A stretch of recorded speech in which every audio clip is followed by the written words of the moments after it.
కాబట్టి అధికార సైడ్ నుంచి అలా ప్రభుత్వం సైడ్ నుంచి మీరు తీసుకుని చర్యలు లేదని మా వాళ్ళు చెప్తాయి.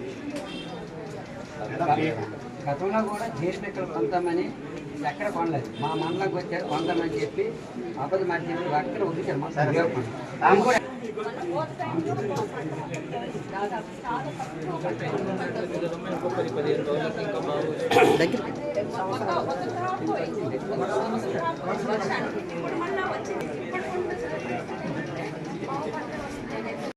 ఉంది పెద్ద పేరు పెట్టిన ఐటీడీఏ గిరిజన అభివృద్ధి ఎక్కడైంది? మా ఊరికి చూడండి ఒకసారి. మాది బాలమని గుజ్జువాయి పంచాయతీ.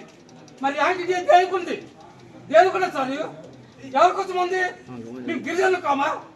అది మా పశువులు మీరు చూస్తున్నట్టు పశువులు చూస్తున్నా ఎవరికి నోట్లు లేదు, మా బాగా 5 సంవత్సరాల నుంచి పంటలు లేవు. మరి మీరేంటి చేస్తున్నారు? మట్టి రోడ్డు అసలు చూడండి చూసి